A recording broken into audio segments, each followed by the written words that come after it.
Hhayi ziyabuya eBay, ziyabuya eRichards Bay, akudlalwa shem. Bayalithanda izwe labo o-driver baseBay. Ubona ngendlela okuyiyona phakathi erenki ukuthi kuthulekile, abanankinga nemashi, kuyasetshenzwa, bona baziqhubekela nomsebenzi wabo, imashi iyaqhubeka. And uyabazi-ke abanye o-rent manager ukuthi vele banale sitayela sokuthi hhayi niyaphazamisa, asisemsebenzini. Hhayi bekungeyona-ke leyo nto eBay shem, bekungeyona leyo nto. Nawo lamaphoyisa aseBay a-corrupt obekukhalwa ngawo ukuthi asebenzela ama-Niger, asebenzela ama-Nigerian powder sellers ukuthi awafuni ahambe. Bathi ama-Nigerians awayindawo eBay.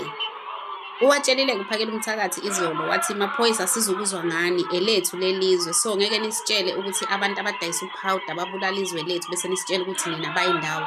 Kusho ukuthi nalento eshiwo umongameli ukuthi abantu abangekho documented abahambe ezweni, babuyele emazweni abo, babuye sebenamaphepha aqondile. Kusho ukuthi lokho akusho lutho kunina ezamaphoyisa aseBay. Hhayi ubatshelile shem. Uyawabona njengamanje ukuthi aya-comply, but there's this video engike ngayibona kancane la ku-Facebook ebe ikhombisa ukuthi ngathi kugcine sekuxatshana sekududulwana namaphoyisa. Unfortunately-ke angikakayitholi kahle, ngibone nje kuyi-clip kwenye channel, kuyi-clip encane. Ngayitshela ukuthi ngizoyiposta uma ngabe sengiyibonile. Kodwa nje guys eBay-ke nje beyibuya kanjena, bezibuya kanjena iy'nsizwa ziphumile ngobuningi. Sizoke sibone ukuthi uhulumeni wethu uzokwazi yini ukuyimela lento, uzokwazi yini ukuyimela, ngoba wonke amadrobha amile ngey'nyawo, wonke ama-cities, amalokishi, ama-village, wonke umuntu uthi abahambe. So nje asazi ngempela ukuthi yozala nkomeni, ngoba sekuphakame ngisho ugogo-ke manje. I'm sure ubonile guys i-video engipostile eyayizolo neyanamhlanje la ebengimkhombisa ugogo eMayfair ukuthi ugogo akadlali, uthi abahambe. And uqale uJacinta akadlali ugogo. Ongambonanga ugogo makaye kwi-video engiposte izolo, uzoyibona ivideo yaseMayfair gogo, uzoyibona neyanamhlanje futhi la abesebuyele. She is one of those people abashawa ama-illegal foreigners eMayfair. Ubuyelile futhi esehamba nedudula, wabuyela back to eMayfair wathi angeke ngize ngikwazi ukuthi ngiqoshwe ezweni lami, ngiqoshwe abantu bokufika. Ibuyelile imashi, and imashi yakhona ibi-successful-ke le yesibili. So nje guys ngiyacela ukuthi wherever you are ungavumi ukusala, ungavumi indawo yangakini isale. Yenzani sure sonke, cause sifuna ukubona ukuthi lo hulumeni uzodila kanjani nathi sonke, uzodila kanjani nesizwe sonke, uzolwa kanjani nesizwe. Angikhona ukuthi uzokwazi ukuthi alwe ne-nation yonke, ngoba vele njengoba kusukuma wonke umuntu, kusukuma wonke ama-province njengamanje, uzobopha bani ayeke bani. Umbuzo yilo ukuthi uzoboshwa bani kuyekwe bani uma izinto zinje.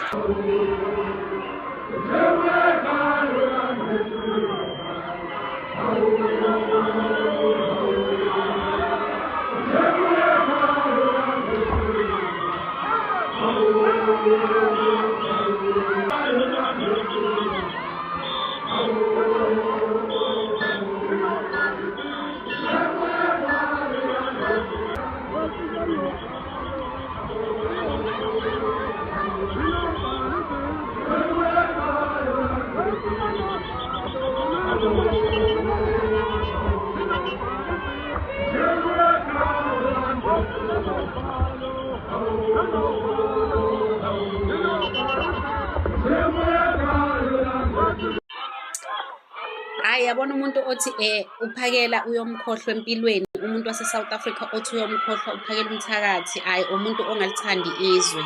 Lo muntu lona usenzele izinto ezimangalisayo, lo muntu lona usisukumele sekuphele ithemba, and sonke bese siphelelwe yithemba eSouth Africa. I remember ukuthi bengeke ngizwa abantu bekhala nangamahostela ukuthi apha amahostela bashonaphi, zashonaphi iy'nsizwa zasemahostela, seyikhokhelwe iy'nduna, seyikhokhelwe iy'mali, yikhokhelwa ama-foreigner or kwenzakalani. Uphakela umthakathi usipruvele-ke ukuthi iy'nsizwa ayisakhona, ngoba phela ama-foreigner uyabona nje ukuthi besey'tshela ukuthi sonke njengoba bebhemisa iy'ngane zethu bese bey'tshela ukuthi sonke vele sidakiwe iwunga, singaphansi kwamabhriji. Iy'nsizwa zonke e-South Africa zingaphansi kwamabhriji, idakwe iwunga le abayithengisayo, abadistroya ngayo i-country. Siyabonga kakhulu Ndabandaba, siyabonga kakhulu iy'nsizwa zonke, siyabonga Jacinta, siyabonga koXolani Khumalo, Siyabonga koZandile, siyabonga koVictoria Africa, boTrevor, zonke iy'nsizwa, zonke iy'ntombi ey'lwela lelizwe. Siyabonga guys, sithi saluthi. So nje guys, please singakhohlwa ukubakhulekela, singakhohlwa ukuthandaza. Let's not forget to pray for them. Uyabo labo somabhizinisi bala eSouth Africa bayitshela ukuthi bona aba-affectekile ngenxa yalama-foreign.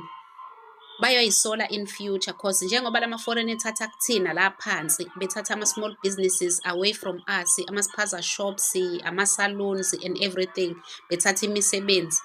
Very soon, after 5 to 7 years from now, uyongitshela ukuthi bazothatha onke amabhizinisi eSouth Africa ngoba bona bathule, abafuni ukuyilwela lento. Buka nje manje eSouth Africa, apha ama-businesses ayigcwele ko-Small Street ala eSouth Africa, iy'nkampani ey'nkulu. Labantu ba-imitate yonke into, labantu benza ama-counterfeit yayo yonke into. Adidas bapho, Nike ababegcwele ko-Small Street, iy'kipa bafana sasiy'thenga ko-Total Sports. Namhlanje ithengwa kulabantu ngo-R100 iy'kipa zo-Springboks. Baphi osomabhizinisi? Where are they to fight ukuthi akukwazi ukuthi iy'nkampani zethu zingathathwa nje just like that? Baphi bawalwela amabhizinisi abo ukuthi akukwazi ukuthi kungafika abantu bezokwenza ama-counterfeit ngezinto zethu, ngamabhizinisi ethu, ngama-brand ethu? Baphi? Bathule because bayitshela ukuthi they are not affected by all these things, but very soon bazoyisola ngoba kuzophela yonke into abanayo. Labantu laba bazile ukuzodlala, they are not here for peace. Bazodestroy, bazothatha kwasani. Abazile ukuzocontributor, they are not giving, they are taking. Abacontribute lutho, into abazoyenza nje bazothatha, bazotapa bona kulelizwe and bazodestroya thina ukuthi sisale singenalutho. So nje bonke laba osomatekisi obani very soon, even yonke lama industries, amatekisi yini angithi yababo sebengene kuma-Uber manje, into abade bengayenzi yonke leyo.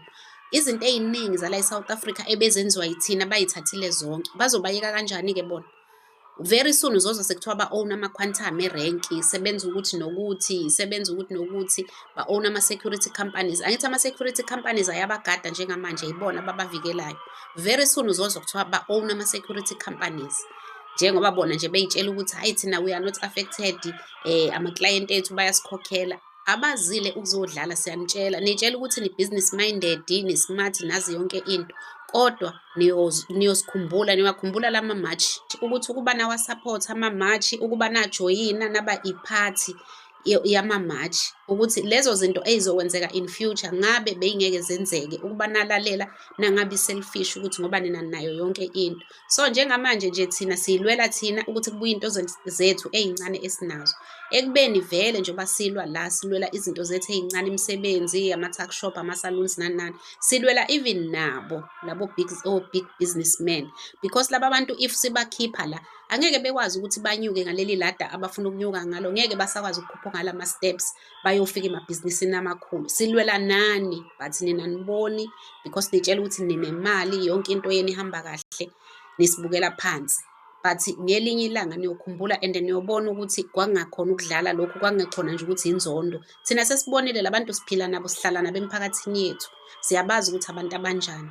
So nje kufanele ukuthi niyazi leyo nto ukuthi akuthina, hayi ukuthi bazonda thina, ukuthi wena iy'ngane zakho ayithengi i-tuck shop, zisafe, azifi, azudli poison, akusho ukuthi in future labantu ngeke beyithole indlela yokuthi beyithole nezakho iy'ngane. So nje lezo zinto kufanele ukuthi nihlale nizazi bafowethu. Yizo izinto ebezenzeka eBay-ke lezi namhlanje, iy'nsizwa bezikhona. Unfortunately-ke abanye bethu asikwazanga ukuthi sijoyine i-march, kodwa elandelayo sobe sikhona nakanjani. So ngiyabonga kakhulu guys, don't forget to subscribe, to like and share the video. Thank you so much. Bye.